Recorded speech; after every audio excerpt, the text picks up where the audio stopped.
જય શ્રી કૃષ્ણ, રાધે રાધે. વિષ્ણુ, આમ છે ને મેં દૂધ લીધું છે, દૂધને ઉકાળી લીધું છે, એટલે ગરમ કરી લીધું છે મેં.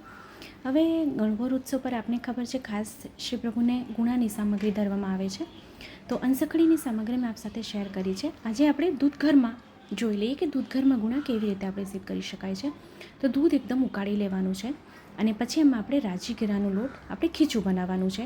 કારણ કે તરત જ આપણે જો લોટ બાંધશું તો એમાં ચિકાસ ના હોય રાજીગીરાના લોટમાં, તો સરખા ગુણા નહીં થાય સેત અહીંયા, કારણ કે મેંદામાં અને ઘઉંમાં થઈ જાય છે.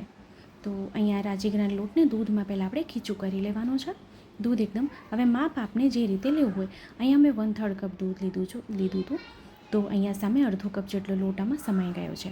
લોટ સરખો ઠંડો થઈ જાય પછી આપણે હાથ જરાક ઘીવાળા હાથ કરીને લોટને આપણે પ્લેટફોર્મ પર કે પાટલા પર લઈ લેવાનું છે, જેથી આપણે એને પતલી પૂરી એટલે આછી રોટલી વણી શકીએ. તો પાટલા ઉપર આપણે પહેલાં રાજીગીરાનો લોટ, સૂકો રાજીગીરાનો લોટ છે એ પહેલાં નીચે થોડુંક અટામણ લઈને પછી આપણે એમાં ઉપરથી જ રાજીગીરાની જે લોટની કણક આપણે બાંધી જે ખીચું કર્યું છે એ આપણે લઈ લઈએ. તો એને છે ને આપણે જો રાજીગીરાનો લોટ છે ને બહુ કોમળ હોય છે, તરત જ આ ખંડિત થઈ જાય છે. તો એને આપણે હેન્ડલ કરવામાં બહુ મૂંઝવણ થાય, તો આપ થોડુંક સાવધાનીપૂર્વક કરશો.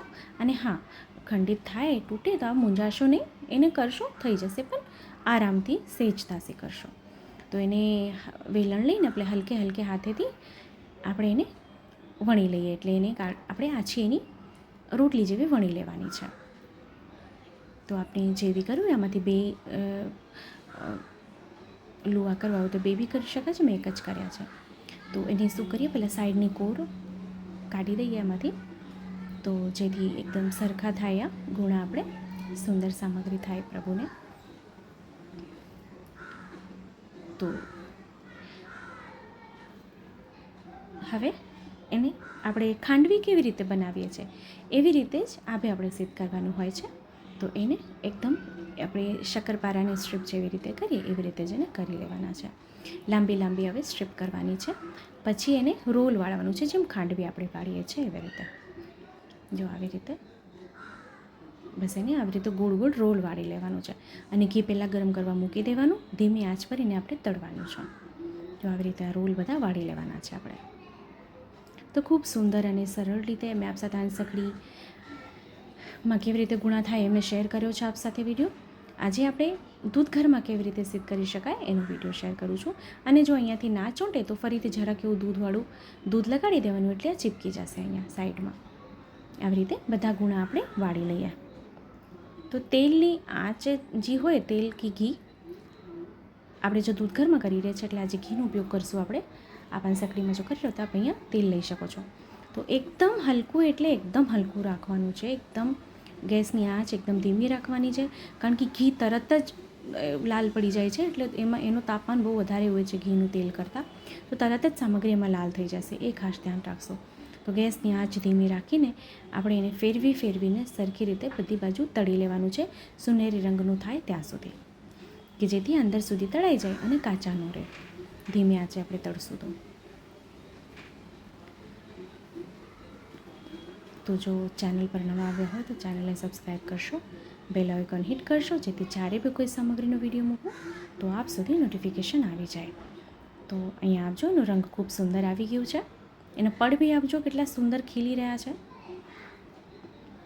તો ગુણ અહીંયા સુંદર તળાઈ ગયા છે. આપણે એને એક પાત્રમાં એને કાઢી લઈએ. જો હવે ફરી અહીંયા લીધી છે ખાંડ.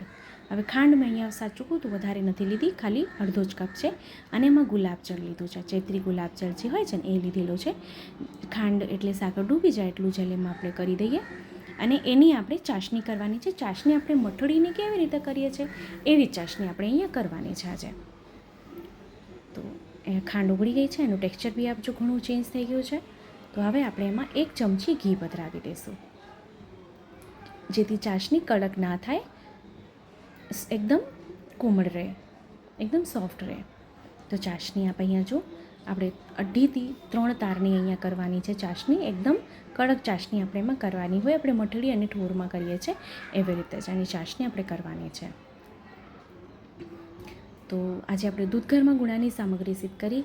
તો વિડીયો આપને જો ગમ્યો હોય તો આપણા ગ્રુપમાં શેર ચોક્કસથી કરી દેશો, જેથી શું છે કે વધુથી વધુ લોકો સુધી પહોંચે અને ઘણા વૈષ્ણવનો વિડીયો યુઝફુલ થાય, એની ઉપયોગી થાય.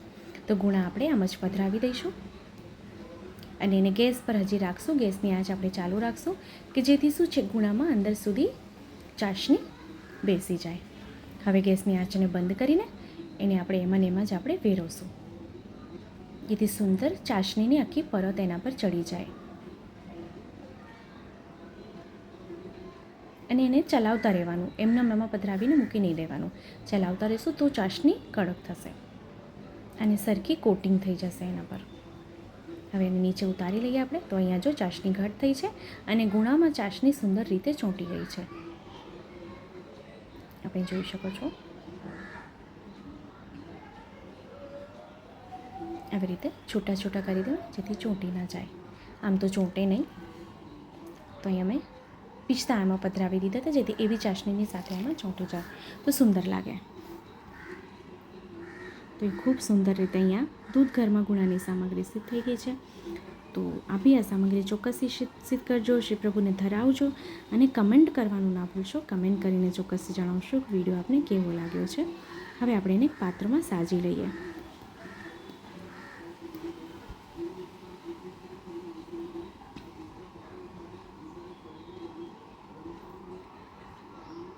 તો નજીકથી આપને દેખાડી દઉં સામગ્રી કેટલી સુંદર સિદ્ધ થઈ ગઈ છે. તો આપણે ફરીથી મળશું આવી રીતે જ નવા વિડીયો, નવી સામગ્રી, નવા શૃંગારની સાથે. ત્યાં સુધી આપ સૌને મારા જય શ્રી કૃષ્ણ.